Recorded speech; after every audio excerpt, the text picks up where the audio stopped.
just this morning, because we read the incident where the prophet Nathan shows up and tells this story that makes the king angry, and then points at him and says, "You're the man. You're the man. You're the man." Wow. That's almost like what's that called? Like get your own log on your eye, right? Right. Right. Splinter and then the log. Yeah, if you get the log out of your own eye, you might be able to see the splinter in your brother's eye. Mm-hmm. We, all of us are so diminished by sin and its consequence, but we must constantly be vigilant to not fall into those patterns again. And I promise you that everyone here has some weakness where it's easy for the old accuser to lead us across that line. Amen. Some things, all of us have some strengths that we could just laugh at. You know, I don't expect I'll ever be a drug addict, for instance. You don't know you could have some injury that leads to that at some point, but that's not a temptation to me. My temptations are still there, though. But after David repented, the child died, that consequence, but after he repented, the same woman had another child who was Shlomo. Yeah. And it was after that the Father refers to David as a man after my own heart. Intentional sin was not covered by the sacrificial system, but grace has been part of our Father since the moment of our creation. How wonderful that is. Mm-hmm. All right, we're going to finish chapter 7 today. I'm happy to report. Might even finish early. And last week we were dealing with the difference between sacrifices that were called Kodeshim and others that were known as Kodesh Kalim, and we will pick up with that. But let's read at least part of the chapter again. Let's turn to Leviticus 7 and read 17 through the end of the chapter. I'd like for someone to read 17 through 21. That's a couple of verses from one paragraph and then all of another. So someone read Leviticus 7, 17 through 21 for us. But what remains of the flesh of the sacrifice on the third day shall be burned up with fire. If any of the flesh of the sacrifice of his peace offering is eaten on the third day, he who offers it shall not be accepted, neither shall it be credited to him. It is tainted, and he who eats of it shall bear his iniquity. Flesh that touches any unclean thing shall not be eaten. It shall be burned up with fire. All who are clean may eat flesh, but the person who eats of the flesh of the sacrifice of Yahweh's peace offering, while an uncleanness is on him, that person shall be cut off from his people. And if anyone touches an unclean thing, whether human uncleanness, or an unclean beast, or an unclean detestable creature, and then eats the flesh from the sacrifice of Yahweh's peace offerings, that person shall be cut off from his people. All right, 22 through 27. Jehovah said to Moshe, "Say to the people of Israel, you are not to eat the fat of bulls, sheep, or goats. The fat of animals that die of themselves or killed by wild animals may be used for any other purpose, but under no circumstances are you to eat it. For whoever eats the fat of animals of the kind used in presenting an offering made by fire to Jehovah will be cut off from his people. You are not to eat any kind of blood, whether from birds or animals or in any of your homes. Whoever eats any blood will be cut off from his people." All right, 28 through 36. And Jehovah spoke to Moshe, saying, "Speak to the children of Israel, saying, He who brings his slaughtering of peace offerings to Jehovah brings his offering to Jehovah from the slaughtering of his peace offerings. With his own hands he brings the offerings made by fire to Jehovah. He brings the fat with the breast to be waved as a wave offering before Jehovah. That's it. Keep going. Oh. 36. Oh. And the priest shall burn the fat on the slaughtered place, but the breast shall be Aaron's and his sons. And the right thigh you give to the priest as a contribution from the slaughtering of your peace offerings. He among the sons of Aaron, who brings the blood of the peace offerings and the fat, the right thigh is his for a portion. For the breast of the wave offering and the thigh of the contribution I have taken from the children of Israel, from the slaughterings of their peace offerings, and I give them to Aaron the priest and to his sons as a law forever from the children of Israel. This is the anointed portion of Aaron and the anointed portion of his sons from the offerings made by fire to Jehovah on the day when Moshe presented them to serve as priests to Jehovah, which Jehovah commanded to be given to them by the children of Israel on that day that he anointed them, a law forever throughout their generations. And then somebody else read 37 and 38. Okay, I got it. This is the law of the burnt offering, of the meat offering, and of the sin offering, and the trespass offering, and the CONSECRATION, and sacrifices of peace offering, which the Lord commanded Moshe in the Mount Sinai in the day that he commanded the children of Israel to observe unto the Lord in the wilderness of Sinai.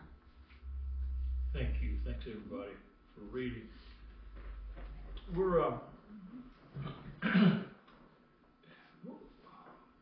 We stopped last week and we were beginning to talk about this Zevah offerings, or Zevah Shelamim, and the Zevah Todah. Visitors to modern Israel often hear the word Todah, and I believe I'm pronouncing that correctly. I'm open to correction on anything about my Hebrew. But Todah is Hebrew for thank you.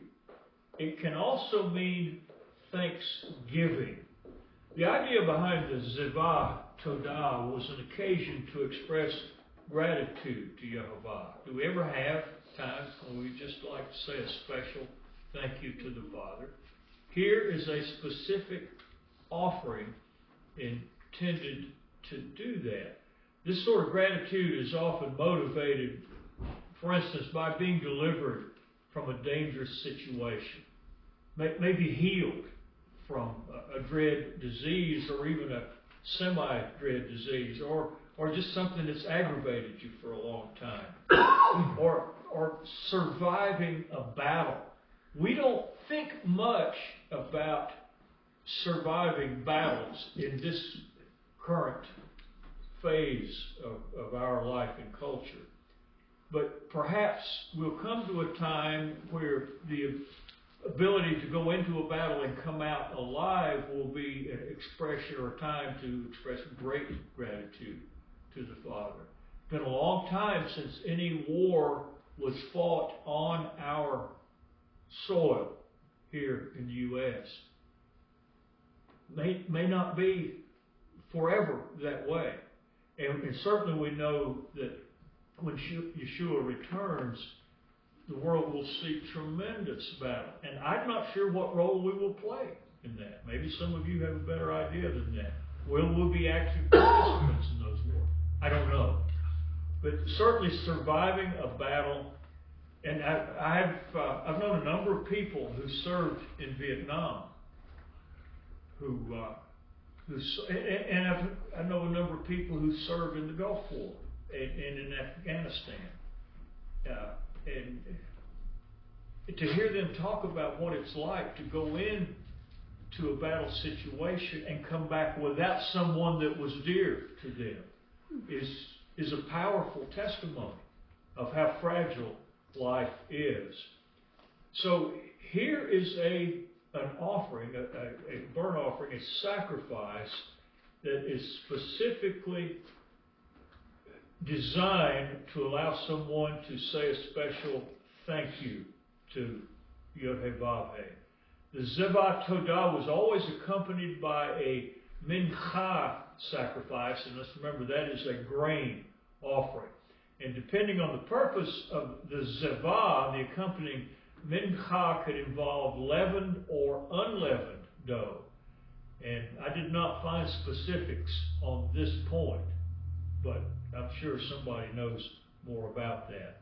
But it always surprises me when I'm reminded that some of the grain offerings did involve leavened dough. Now, the other Zevah, the Zevah Shelamim, or let me stop. Questions or comments about this first form of the Zevah Todah? Okay, you can stop me anytime, of course. Sorry, Mike. Be a big bump on the soundtrack because I knocked him over. The Zevah Shelamim can be called the vow offering, and it could take place at the beginning of a vow, and it was almost always offered when a sacred vow was completed. All of us who grew up in church are at least somewhat familiar with this offering. Why is that? Any incident come to mind? You all know what I'm talking about, and I've probably not said enough to make the connection yet. You've lost me. Okay, stay with me. We read in the book of Acts the situation where apparently people within Israel were accusing Paul, Shaul, of both breaking Torah and teaching others to break Torah. Folks, this is not a new phenomenon. People have been accusing him of these things, these sins, from the beginning. The only specific place that I know where people came to the other conclusion was among that noble group, the Bereans. They did not accuse him of breaking Torah. Why? They did the research. They studied the scriptures to see if what he was telling them was true. And I contend that if they had decided that he was teaching people to break Torah, they would have been reciting Deuteronomy 12 as they threw rocks at him. They didn't do that. They believed that he was telling. That's where Timothy's mother was Jewish. Yeah. And so he was. Right. He was declared, or could have been declared as a Jew when he went to be circumcised. All right. So, late in the book of Acts, people are accusing Shaul of breaking Torah and teaching others to do the same. And James, who is the James I'm talking about? James, the brother of Jesus. He was an elder of the mother church in Jerusalem, bishop, I think, if that term was in use then. He was kind of the one everybody looked to. And James suggested to Paul that he should pay the vow offerings for several men who had completed their vows. And in so doing, this action would demonstrate to the world that Paul was to the end a Torah-observant Jew. He makes those same claims in the last part of the book of Acts in at least two different places. Neither of the verses come to my mind right now. I should have looked those up. But Paul was a Torah-observant Jew who believed that Yeshua was the Messiah. What an odd combination. Yes, these days, what an odd combination. What Paul paid was the price for the sacrificial offerings for those Zevah Shelamim offerings. And this was not a small amount. He bought the animals involved in whatever grain and oil, frankincense was involved. And it was a large expense for an itinerant tent maker. But apparently he'd been provided. Yes, brother? So this vow, when you close it out, you can't close out the vow until you're able to make that offering. Right. These men were waiting on that offering to be made. They were trying to accumulate what they needed to finish their vow. Sure. And that's what Shaul did for them. Exactly. Right. I think that's a And great he perspective. not only did it for them, he joined them in it. Right. Right, and we do forget that sometimes too. I do not mean to be critical of any Messianic or Torah observant modern believers, but I have questions in my mind about how one goes through the vow process today. And I've known a number who have taken vows, such as Nazirite vows. What do? There's no priesthood. There's no temple. Is this just something you do the rest of your life? And I respect that, if that's the case. But would it be valid? I don't know. I'm not, Charlie, do you have? I think the vow is between you and Jehovah. Okay. So you can complete that with him.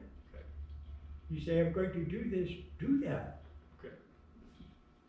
And that certainly sounds like a reasonable perspective, but there's no way to go through the specified ceremony Right. to end that vow.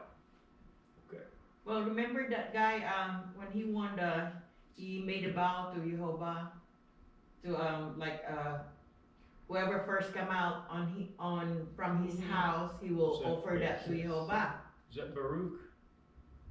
What was his Can't name? remember his name, but, and his daughter came out. Yeah.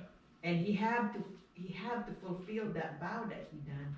So I don't know, the way I see it, like, did he really offer his daughter in burnt his own Yeah, daughter? but that wasn't necessarily a proper vow. Well, we've learned recently that anytime someone makes a vow to the Father, even a vow to do evil, he holds us guilty if we do not fulfill that. And there were ways to deal with that guilt under the sacrificial system.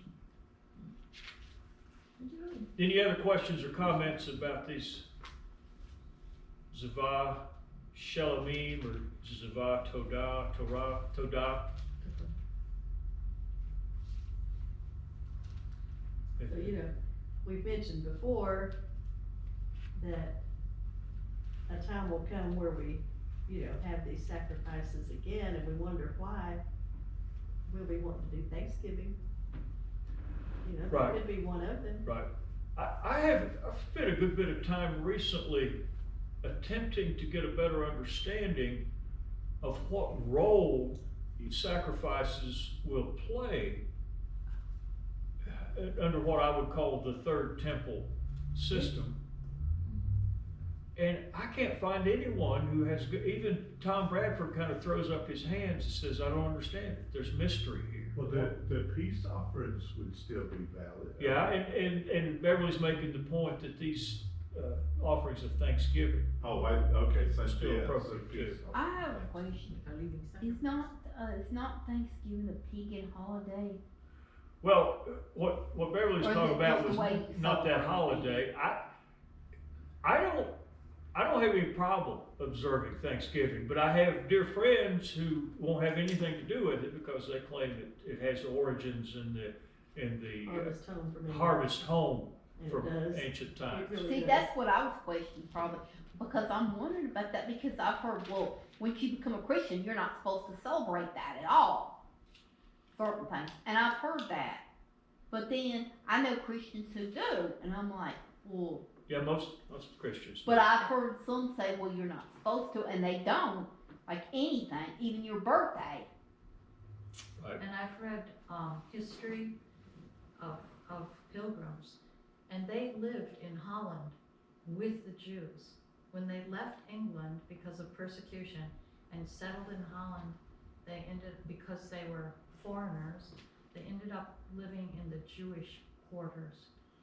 and they learned Torah, which is why when they came to the United States, they were Sabbath keepers. And I have read the theory that the Thanksgiving was their attempt at Sukkot. Okay. Because they had been there long enough in Holland. In fact, that's why they wanted to leave, because the children were becoming Dutch and Jewish, not English anymore, and they wanted to separate themselves culturally, but that they brought those concepts with them of the faith, of the Old Testament scriptures being valid, and that Thanksgiving was their attempt at Sukkot, which was, Charlie had done some research recently, in very ancient Hebrew times, was a harvest feast of Thanksgiving. Well, they certainly had reason to be particularly thankful. They had survived. Which most of them had not. Right, right. Many had not. I am aware that they did study and perhaps even speak to each other to some degree in Hebrew, and I've seen from a couple of different sources that the original Mayflower Compact was written on the back of a Hebrew grammar study sheet.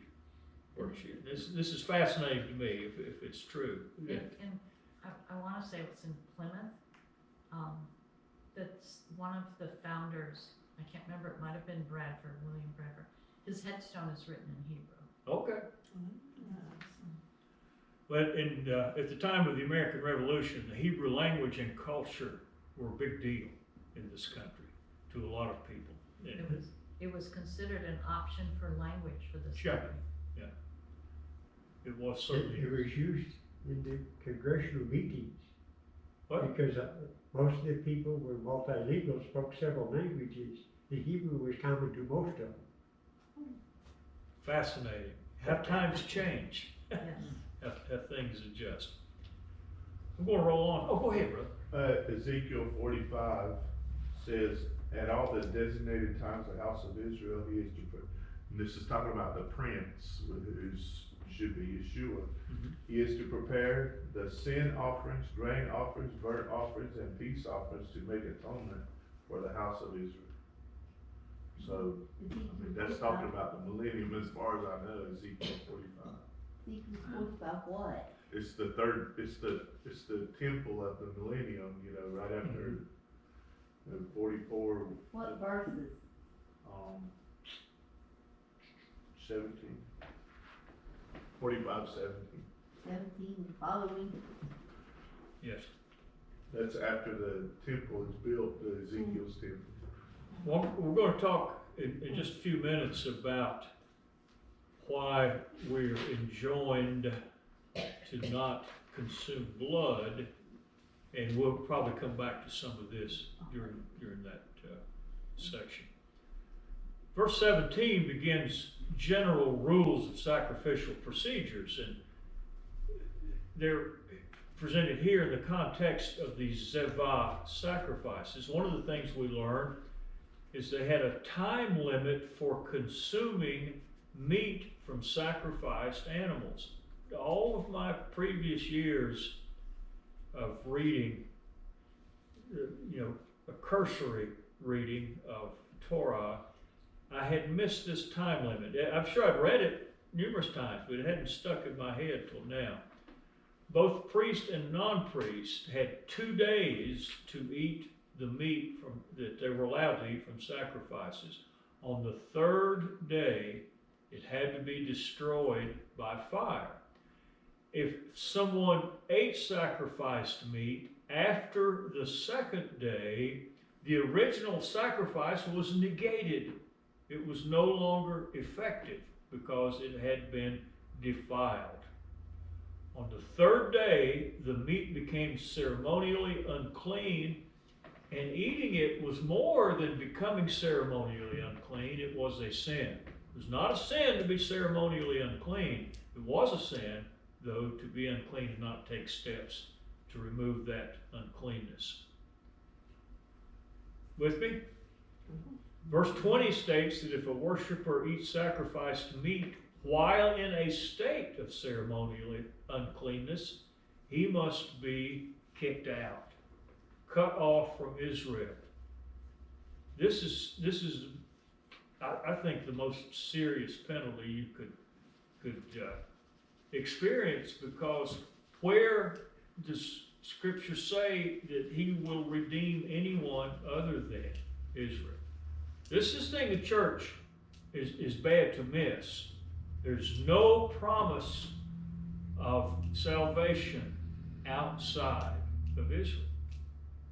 And I see, on YouTube and from pulpits, back when I used to listen to pulpit presentations more than I do, well, I'm not part of Israel.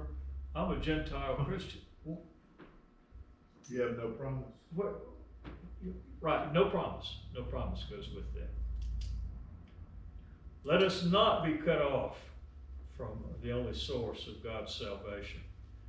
Next we read that Israelites shall not eat the fat, and some translations will say cattle, some say bulls, some say ox, but cattle, the word there, we shall not eat the fat of cattle or sheep or goats. And we discussed this some time back, but we're going to hit it again. There are two Hebrew words for fat. One of them is hele, and the other is shuman. Shuman is ordinary fat, such as found under the skin or the hide of an animal, and the marbling in muscle tissue. This is the fat we see in a cut of meat. Hele, on the other hand, is the fat that covers some of the internal organs, and the visceral fat, we would call it. And this is the fat that was burned on the altar during certain sacrifices. It is the hele fat, or the visceral fat, specified in verse 23. Now, I noticed for the first time, it jumped out at me as we were reading this part of chapter 7 today, that if an animal that has been killed by a wild animal or found dead, that visceral fat from those animals can be used, it says, for other purposes, but it must not be eaten, even for an animal slaughtered for food. So I'm wondering, is probably okay then, I'm thinking, to use that as tallow for lamps or as lubricant for axles. Candles. Or make candles, that sort of thing. But it must not be eaten. And frankly, my understanding of this will change the way that I leave instructions or conduct turning. We raise some cattle, and I will never again just turn one over and say, grind the rest into hamburger. I'm going to specify that the visceral fat not be included in anything that we eat. And I'm hoping that the next one we butcher, we'll do it ourselves. That's been my fond hope for a few years, and we have butchered some in the past. So, But then, go ahead. so go the ahead. fat that that we can't have the fat from the beast, is both fat, shuman and heli? No, just the shuman is It's in the muscle tissue. no, I'm dyslexing it.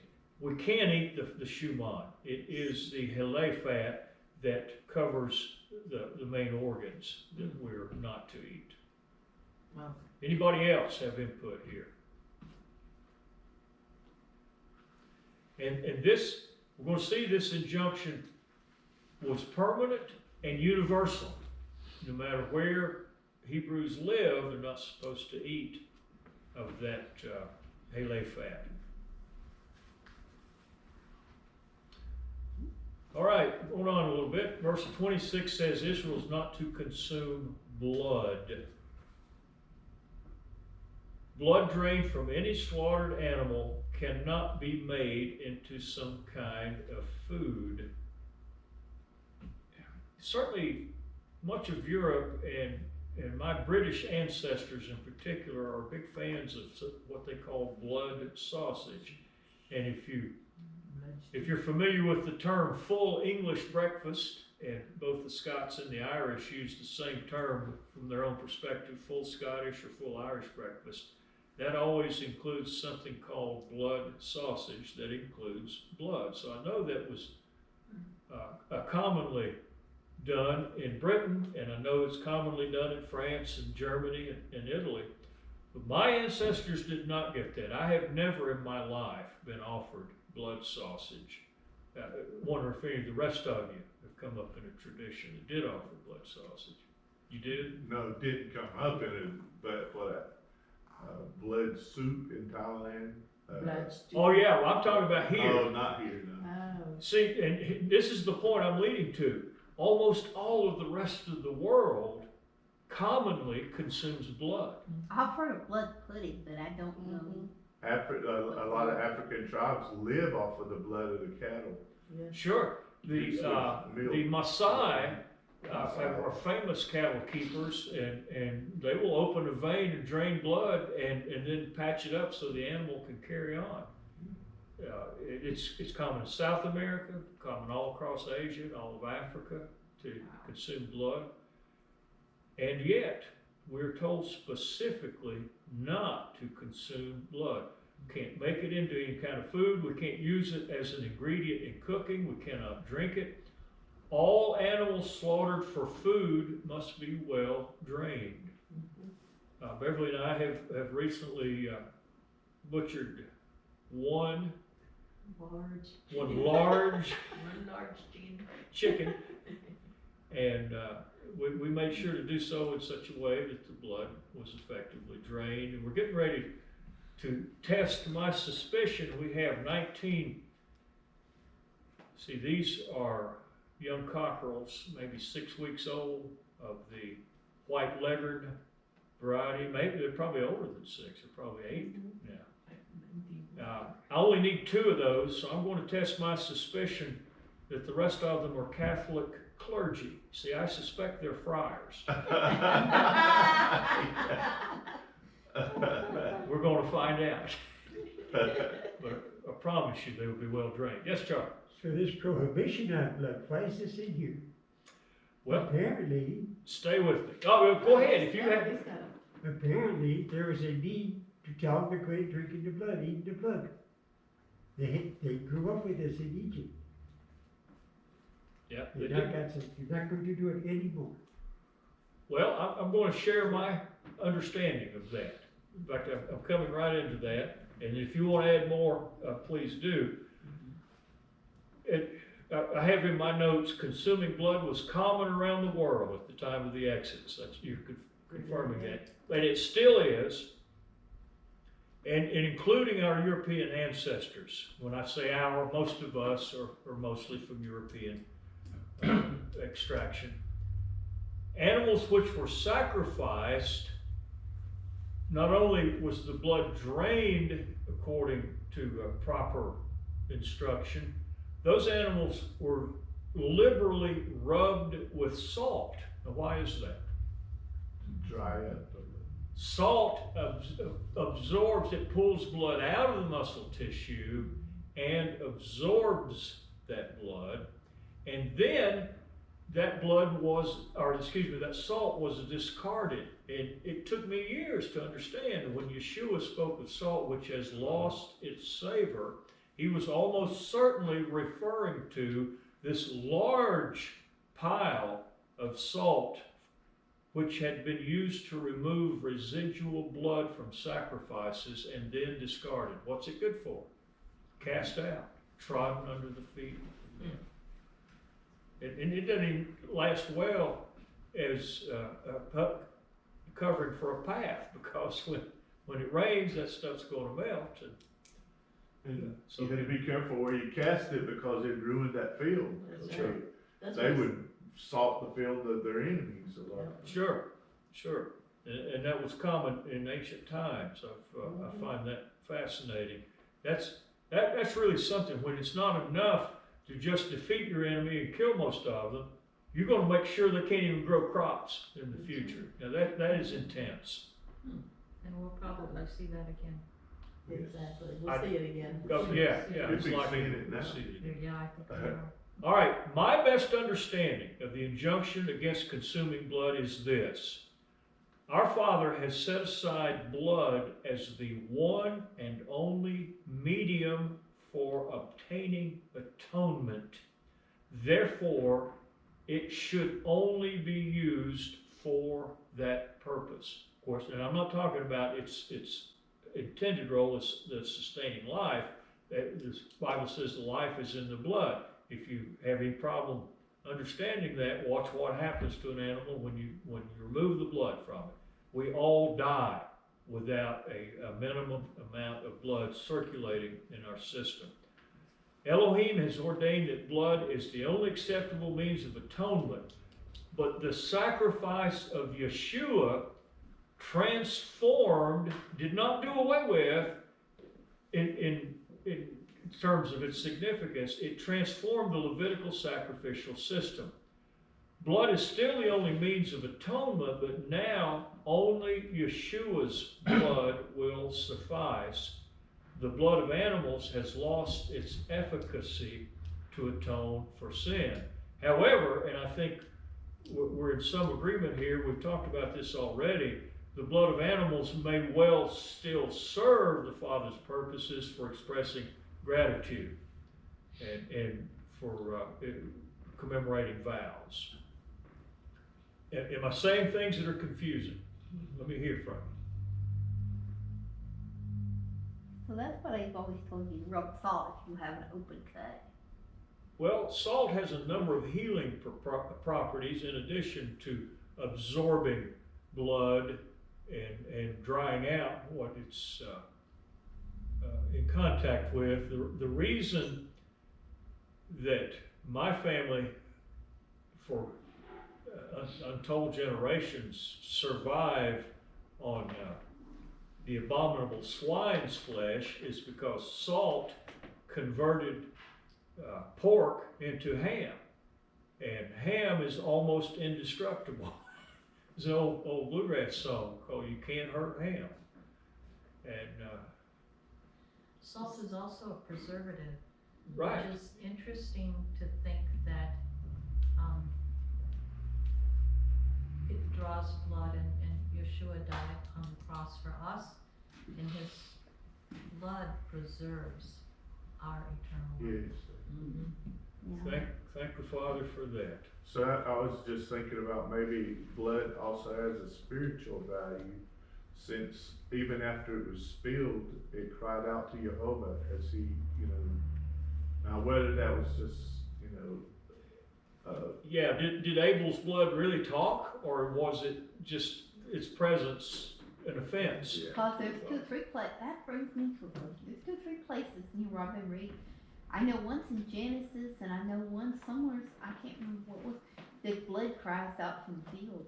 This one. 2 or 3 places, and if we don't serve him, the rocks and the whatever will cry out, trees and Sure. That's right. Yeah, blood yeah, of the earth and stuff like that will cry out. yeah.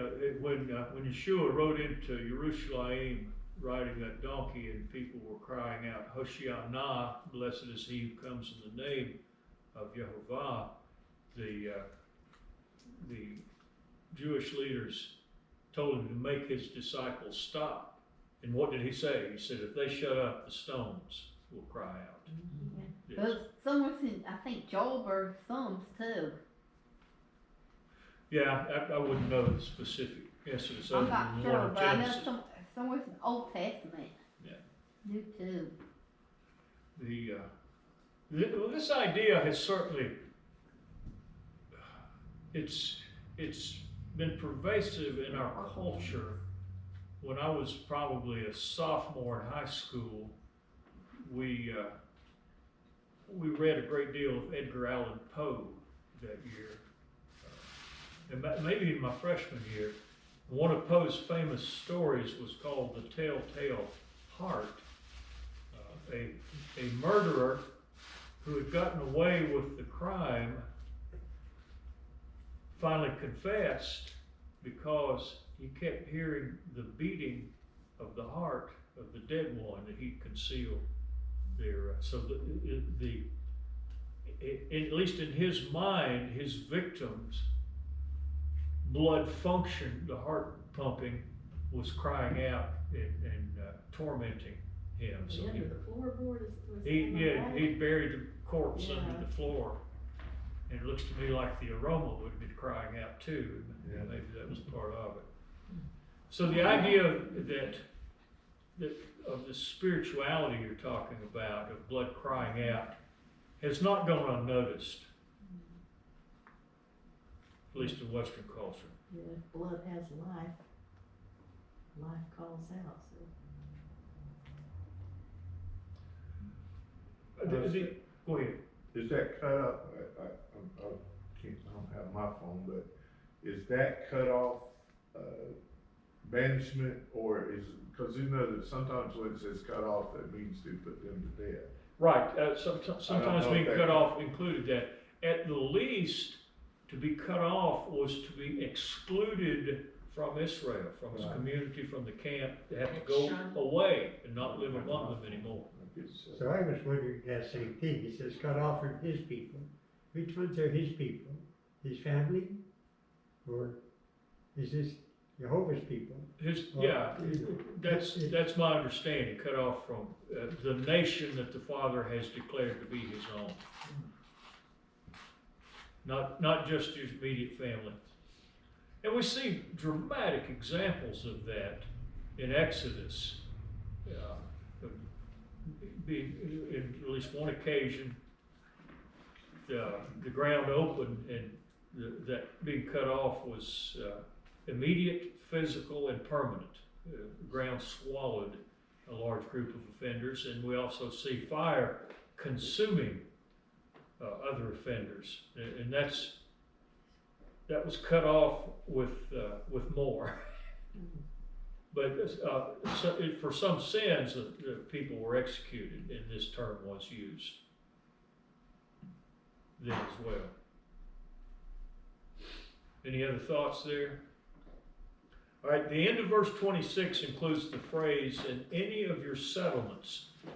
Israel was not to consume blood no matter where they are. And this injunction against eating blood must be obeyed even outside the tabernacle grounds. Now, why do I use that term? And even outside camp. Many of the ritual laws we have studied apply to the tabernacle area only. But this law, along with some others, applies everywhere. Wherever a Hebrew lives, we must not eat blood anytime, anywhere, for any reason. And I'm happy to say, wherever a Hebrew lives, I am thrilled to have been adopted into his family. I have a question. Okay, it says not supposed to eat blood, but this is going back up to say, okay, here it is, 21. Does that mean you're like, okay, if you have to have Transfusion? like you have to have it in, like it's not yours, but you have to have chemical, that kind of stuff. All right, let's talk about Because that. I know there's certain things say, well, no, you're not supposed to give blood because of that. Well, And then it's in the Bible that you're not supposed to. I don't know Well, where. 'Cause I haven't- what does the Bible say about blood? It says we're not to consume blood, eat blood, go in through our mouth. Is that the same as going in directly to our veins? Now, I'm not here to explain this because I don't fully or going understand it. into like a hole in your mouth, because I know I've had to have stuff put in, like in that, I know because of that surgery and stuff like that. I know that there are groups of believers who refuse all transfusions. I did not used to be in that group. I may be approaching that, though. I'm trying to be honest with you about where I am in my faith journey. I'm leaning more in that direction now. I used to give blood, and I gave a gallon before I quit, and that was quite a few years ago. I have strong reservations about organ transplants these days. So where do we draw this line? Pardon? Where do we draw this line? Where do we draw this line? Yeah, that's what I was, Help me with that. Help me. If I get the blood out of me and put it into you, me to you, me to you. Not going in a storage bank in the storehouse somewhere. But just me to you, we're both laying on the table and Yeah, we have the same blood type, obviously, or compatible type. so. You be blood brothers. And the life of the thing is in the blood. If I'm giving you life, is that not hoping? Is that not a good thing? I hear that argument. I hear that. See, that's what I, That's where I've been most of my life. Right now, you don't know if it's been vaccinated blood. Sure. You know, It's a whole other layer. And then, of course, we they had don't this, have to say. now they're under no obligation to tell you, and we had this enormous uproar about transfusions in the early days of HIV before they were even capable of testing for whether donated blood carried that virus. But we've made, blood transfusions now, a much different thing. We've industrialized the process. Exactly, and it goes through many hands, and we don't know what happens through all the hands it goes through, which is, you know, a concern. Yeah, it's. And, you know, Wait. some people have done blood transfusions that are from me to you directly, you know, and that eliminates that whole layer of questioning about who's had their hands on it, what have they done with it, where has it come from, you know. And it's a real struggle, because if it's saving a life, and we know that God is, you know, is the creator, loves life, it puts us in an odd position. Right. And probably my doubts about the trustworthiness of that industrial system which handles transfusions now is shared to some degree by many of you. Now, but the specific situation Charlie brings up really goes to my heart directly. If by sharing some of my blood I could save someone's life in a direct transfusion, I would probably do that. And I don't want to sound wishy-washy. I'm just, you know, You're working through it. I'm working through this. Yeah.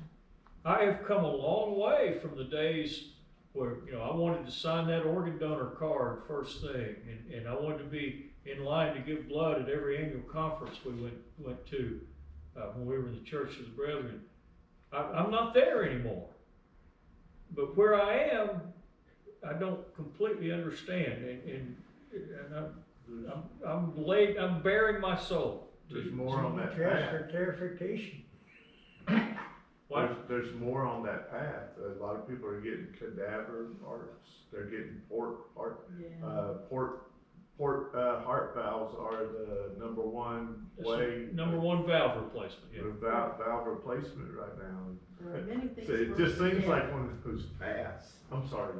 I said there are many things worse than death and dying, Right. you know? It just seems like it's one of those paths that if you take the first step, you're getting off of It's a it. slippery slope from there. Yeah, that's what I'm trying to think. Do any of you remember the writer Louis Grizzard? He was a newspaper columnist or cartoonist or something at least, and he wrote several books back in the 70s and 80s.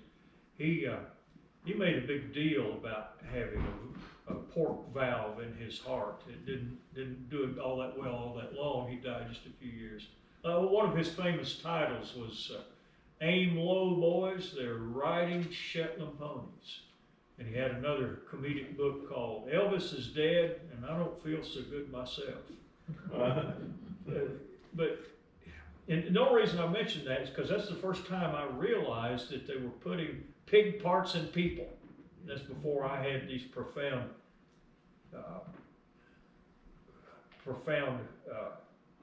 convictions about not consuming pork. Yeah, and your point, it really goes to my heart too, that where do you stop? Where how far do you go?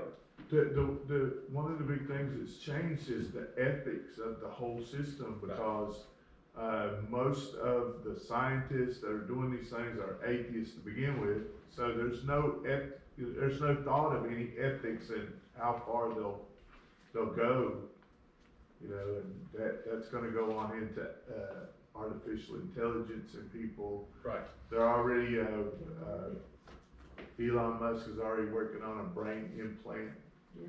You know, so, That's I mean, that should tell He, you. he's not, he ain't that smart, but he's paying for it, I'm sure. Yeah, well, I mean, when I say him, I mean. But for But how I know far, what you mean, I'm just but messing. for how far can you go is, that's for the individual person, how far can you go? Well, I think there's a bigger picture. I think we as a faith community need to come to some of these conclusions jointly. I'm not saying we all have to believe exactly the same thing, but I'm bearing my soul so you can help me.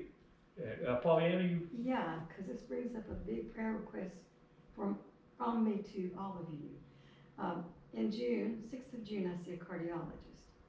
I have what's called aortic valve stenosis, and it's moderate to severe, which means, you know, I could have a widowmaker real fast. And if I start to, I don't have symptoms now, but if I start to have symptoms with my heart, they can do what's called a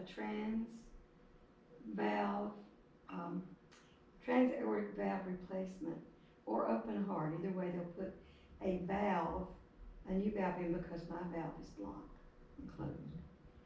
So what is that valve made out of? I don't know Should I that. do it or My not? my sister, who's a 40-year, heart nurse, told me just yesterday, cause my sister needs the same thing, and told me that it's like a pacemaker, it's an electronic valve. It's like AI, it's like giving you, Machine parts. machine parts, yeah. A valve that's electronic. The cyborg. Huh. I always found it interesting that the heart valve replacements were a pork because it was closest to us, and then I thought, yeah, because we're just as unclean as the. And along with that pork valve, you need to take anti-rejection drugs so you don't kick it out and die. Yeah. That's, And you have to take those the rest of your life, cause it's always in there. You're right. Because it's always a foreign matter inside your body. Our friend Jason and Joy Lunnan have the 4.5? Something like that, yeah. 4.5-year-old boy who has a kidney transplant, and they've, over the years since then, they've been changing rejection medication constantly. You know what I say, no, don't give my grandson or my granddaughter a kidney transplant. It's not my place to say, but I'm having real issues with this. And you talked about how the ethics have changed in the medical world. I won't say See, that's what I was, healthcare. There's no ethics at all anymore. Are we materially different than the Nazis who were experimenting on people in every Are we different than that? No, I don't believe we are. it's just come to a new level of acceptance.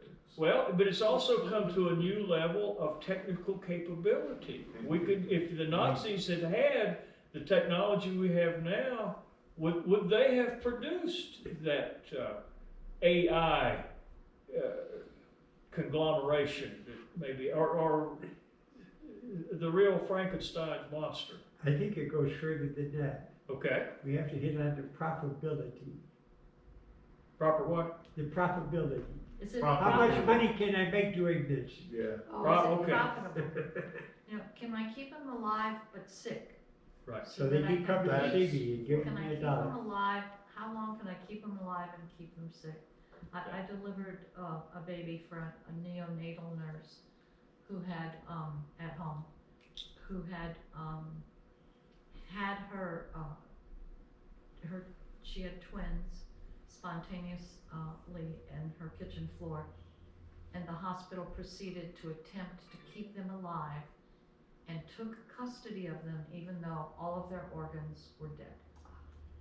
And after that, she quit nursing, and when she got pregnant again, she said, I will never have a child where a doctor can have his fingers. Amen. That's Yeah. me. We understand, And, understand. you know, which is why I was delivering her and all. Right.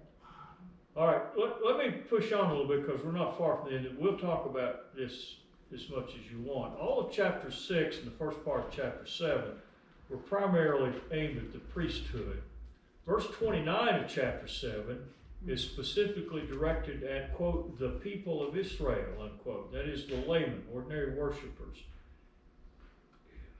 And this is a good point to remind us that worship in the Torah setting, throughout all Tanakh, had four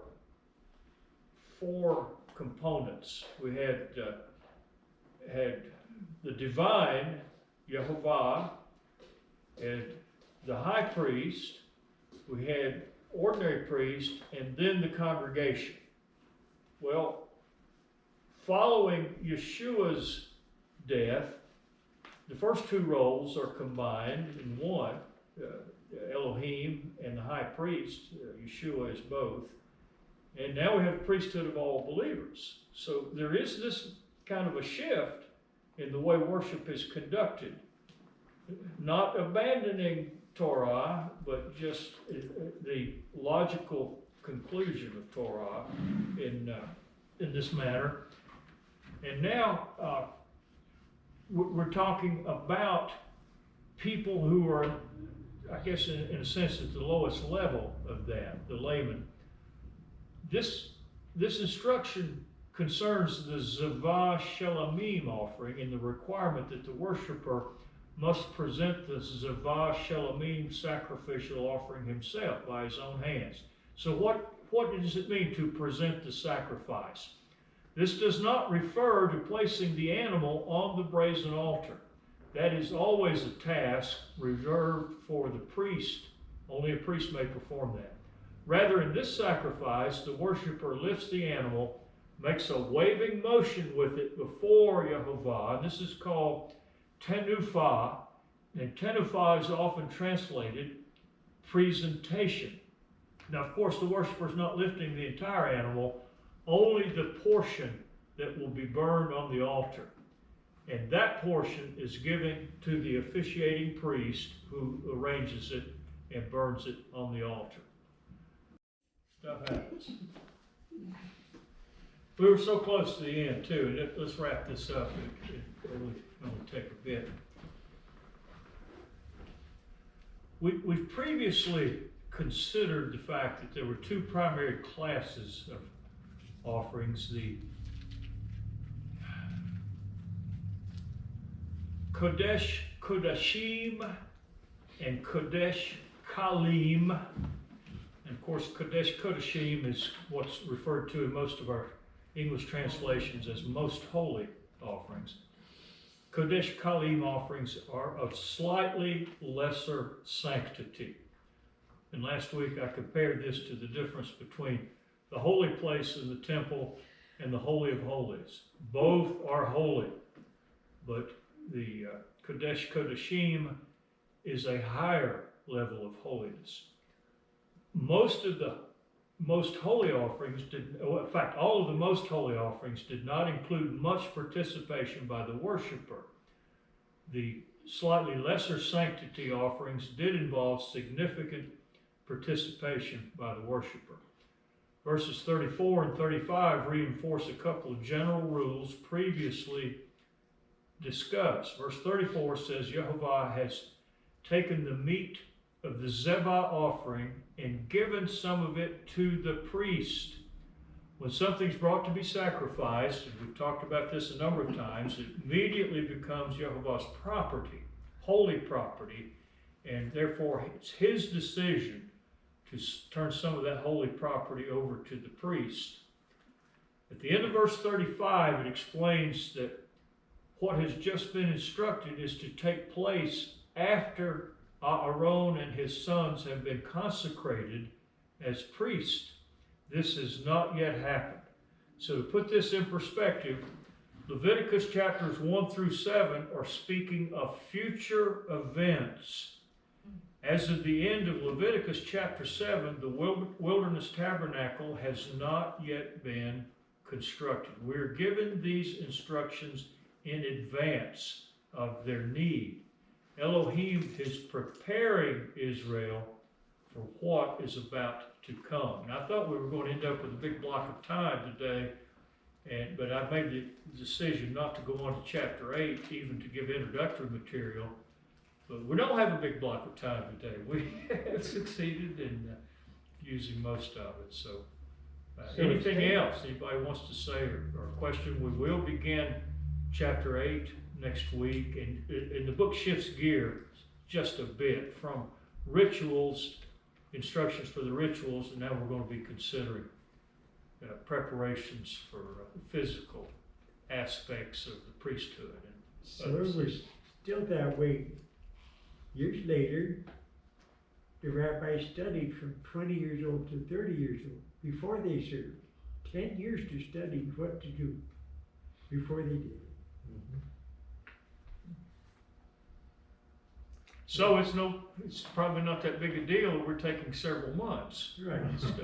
The apprenticeship lasted 10 years. But it's also it says it's their share forever through all the generations. Right, and what that means in the current day, of course, we don't have a priesthood right now. Levitical It's priesthood on pause, does not exist now. So, I guess if anybody shows up saying they're entitled to part of our sacrificed animals, they're wrong on several counts. I think. Didn't Ezekiel say that the priesthood would be turned over to Zadok and his? That sounds vaguely familiar, but I'm not going to affirm or deny these reports. Bring us a report on that next week. Yeah. That would be great.